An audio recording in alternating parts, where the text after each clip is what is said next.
Hi there. In this set of videos, we'll be learning about membrane structure and function. We will begin today in this video by talking about their basic structure as being lipid bilayers. We'll talk about the differences in the lipids, whether they can be saturated, unsaturated, or steroid based. We can talk about the structures that lipid bilayers adopt to minimize interaction with the aqueous environment. And then we will also talk about two-dimensional diffusion of lipids and items placed in the membrane. Basically, a lipid bilayer acts as a two-dimensional liquid. This slide is mostly a colorful introduction to what biological membranes can look like and all the different pieces they can have. But again, fundamentally, you've got a lipid bilayer. That means there is one layer here, there is a second layer here. These are also referred to as leaflets.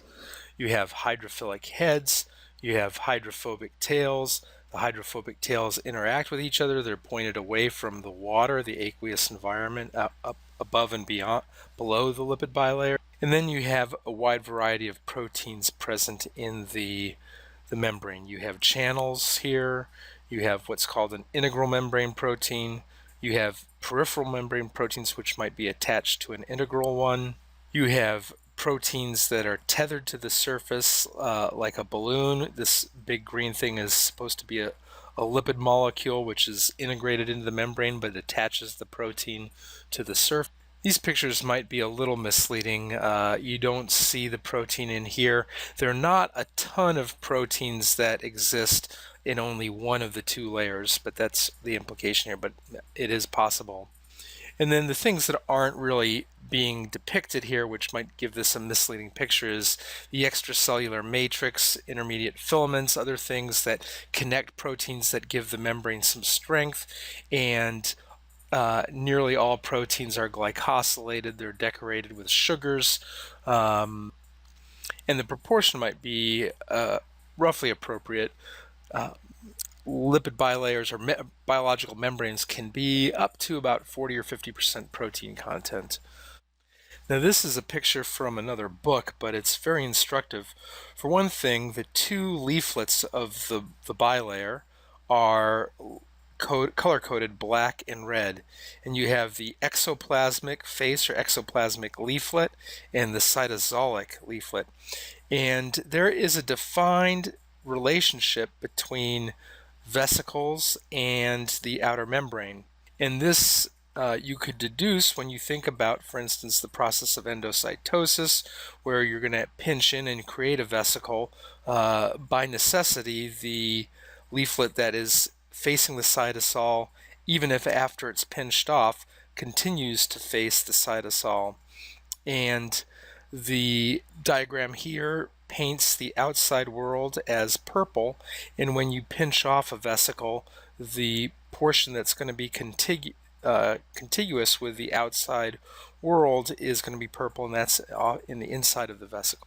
There are two types of organelles which have double membranes: mitochondria, which you know that well by now, and also the nucleus has a double membrane.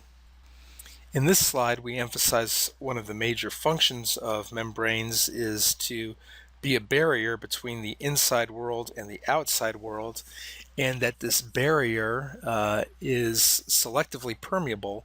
That allows cells to create a different environment inside the cell than is outside, different molecules, different concentrations, and hopefully, for the most part, entry and exit from this cell is regulated in a specific fashion. Cells with organelles can have even further compartmentalization, different environments.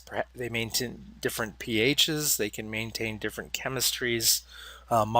The same molecule in two different compartments can undergo different chemistry and be controlled in different manners. So barriers to the outside world and compartmentalization. Other functions of membranes, as we'll see that in the lectures on cell communication and signaling, that to communicate with the outside world, the initial contacts usually occur at the plasma membrane. That's not always the case, but it's often the case. For instance, the proteins that sense whether nutrients are present in the outside world are on the plasma membrane. The proteins that sense whether a hormone is telling you to grow first get notified of the hormone's presence at the plasma membrane. As we mentioned, the membrane's involved with import and export of moving things in and out. And if a cell is going to move, the position of the membranes have to change, and the connection between the plasma membrane and the cytoskeletal network makes it a key component of cell shape, cell movement, and a place where forces are applied to create change in cellular behavior.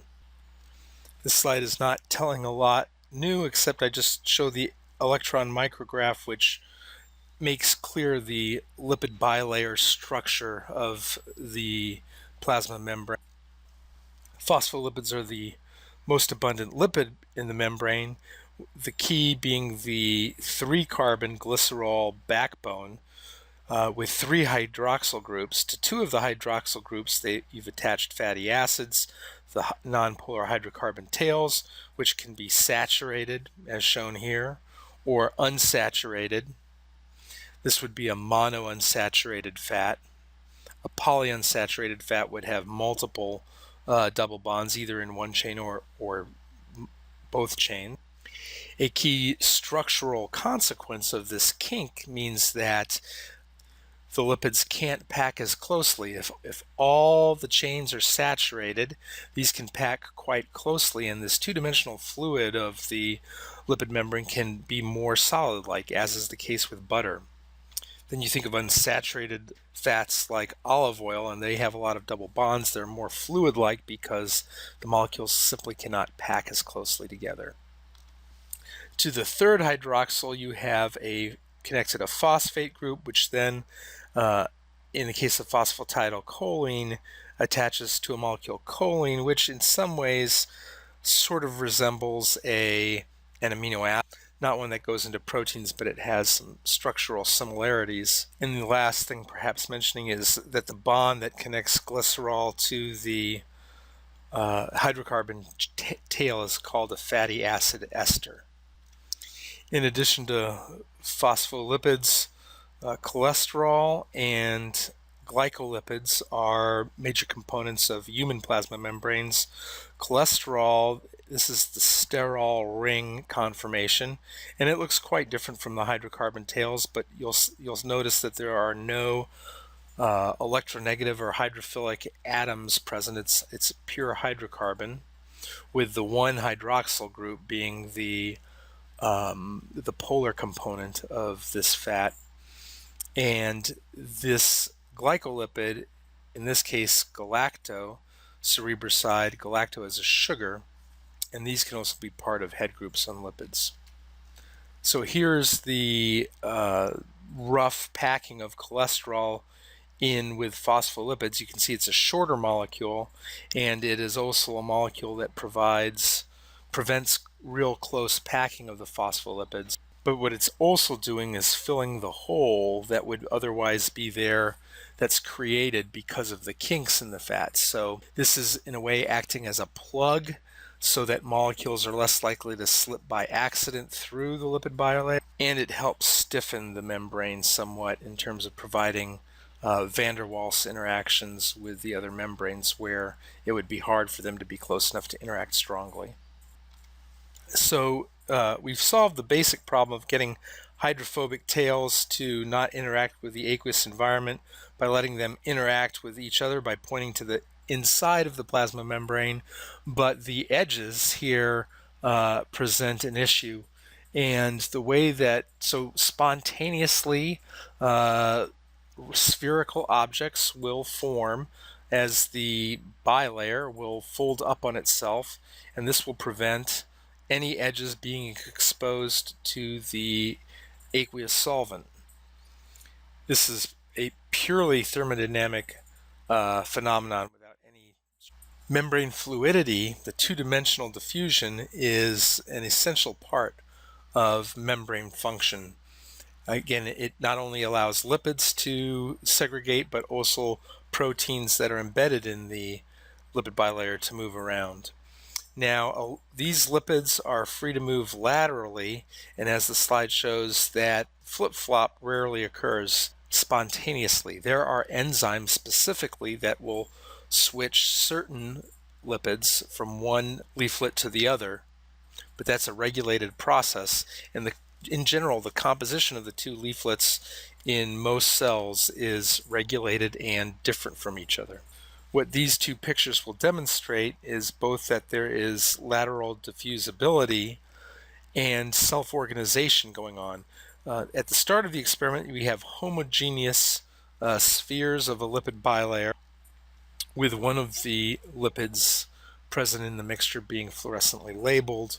As the lipids are able to diffuse and self-aggregate, you see this spotted appearance in the second picture, and that is due to preferred lateral interactions between some of the lipids with other lipids.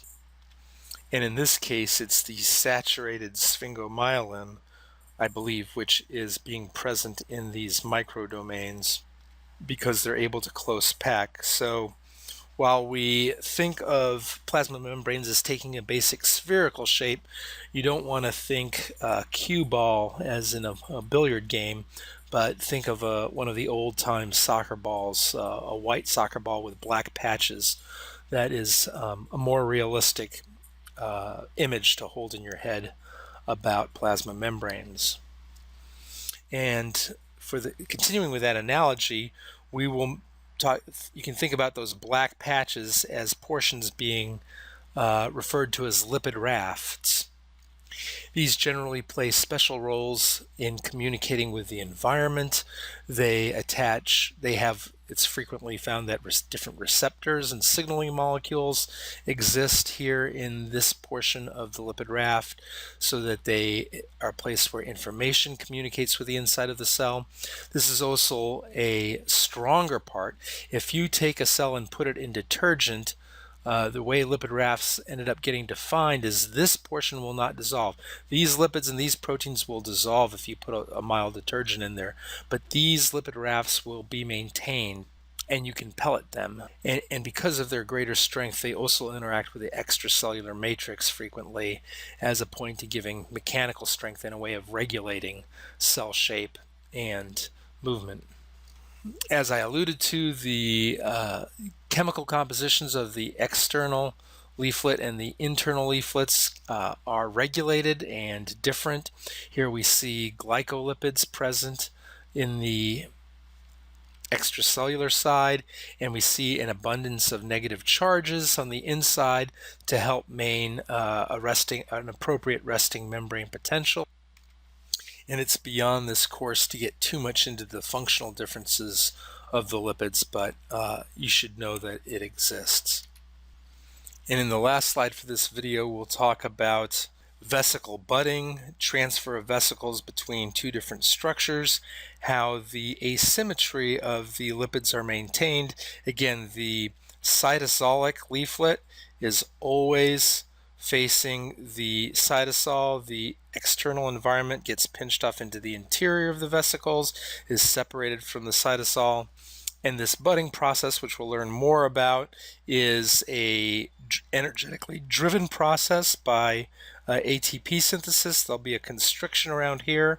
Fusion of vesicles to membranes can be spontaneous, but they can always also be encouraged and regulated. And again, the concept of a soap bubble is a reasonably good physical object to think about when vesicles collide with plasma membranes. Okay, thank you for listening.